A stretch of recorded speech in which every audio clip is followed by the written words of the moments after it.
Yeah, my name's Catherine Major. I'm from Scotland and I'm 24 years old.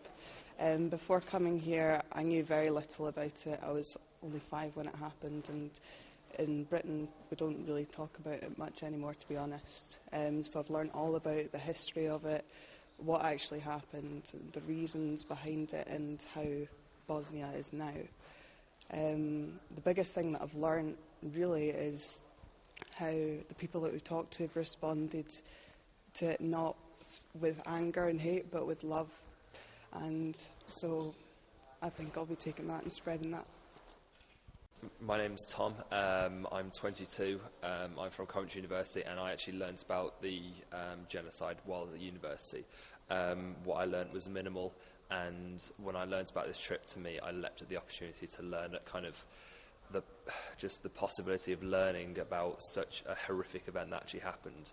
And on coming here, I've actually seen, like, the video, literally seen people die and how people can cause such hatred to other people, and it's really just made me realise how we can then take this back to the UK and really do something about it. I work at a very multicultural college, and something where it's very diverse, and I think it's very important to then get this message across of being able to live in a society where people can coexist together very well, and coming here definitely has shown me the importance of that within our society back in the UK. My name is Sophie Thornton. I'm 18. I'm from Sheffield in the United Kingdom. I knew nothing about the genocide before coming here. I didn't even know that it had happened before I applied for this trip, which is something that is very, very tragic about how a lot of people my age are not educated about what happened here.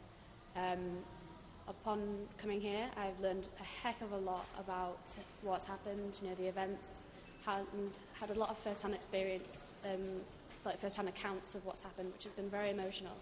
On returning to the UK, I want to help promote education of this event. Obviously, I knew little about it. A lot of my friends knew little about it because it's something that's not taught. We're not taught about it in schools. We don't hear about it in the news very often, and we're very ignorant to stuff like this that happens. And so, on returning, I want to help set up a Memorial Day on the 11th of July in the United Kingdom, and from where I'm from, to help promote education among young people in particular, because that's where change starts, through education, and so that's what I want to do. Hello, my name is Marina Dane. I'm 46 years of age. In the United Kingdom, I'm a police officer, and in 1999 till 2000 I worked with the United Nations as part of the International Police Task Force in Bosnia, in Bihać. I was aware of the situation that had occurred in Srebrenica, but it was really glossed over, and we never really had the input that I've received since I've been here. I think it's fair to say it's really shocked me as to what actually happened and how it was allowed to happen, and that we're still struggling to prove what has happened and even to bring anybody to trial to unearth everything that went on. When I go back to the UK, I'm hoping to develop a package on hate crime to deliver to school children so that they understand what's gone on and how serious the situation was here, of what I've seen. Thank you. My name is Nazmul Hussain. I'm the Chief Executive of Community Foundation. We're a community-based, community engagement, community development organisation based in the UK, in Birmingham. Seeing the videos, seeing the eyewitnesses, reading about what happened in Bosnia takes a different light altogether. It wasn't a war, it was a genocide. And that's fact. There is no issue about that. So when I go back as part of my organisation's work is to ensure that the message of the genocide that took place in Srebrenica is carried forward to others so that they become aware of actually what happened. My name is Zara. I'm 21 and I want to be a war correspondent, so I'm really interested in things like this that happen. Actually, before I came here, I didn't really know very much about Srebrenica at all, or the fact that such a large-scale genocide even occurred here. But now that I've come, I found it really, really moving, and it shocked me, and I can't believe things like this are still allowed to happen even in the 21st century. Whenever a genocide or anything bad happens, people always look back at it 10, 20, 30 years later and say never again. But whilst this was happening, where was the international community?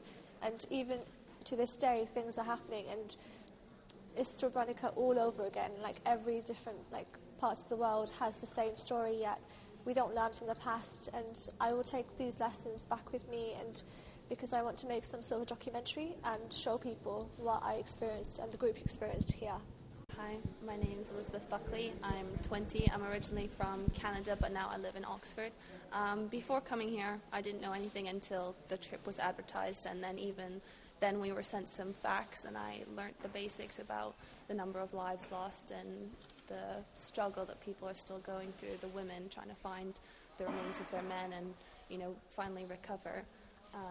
Being here yesterday particularly struck me when we went to the gallery, because the author or the photographer of all those photographs, he said that loss gives you perspective, and already losing people in my life has given me some kind of perspective, and I try to be grateful for what I have, but seeing the loss that people suffer here and still do 20 years on, that's given me even more perspective.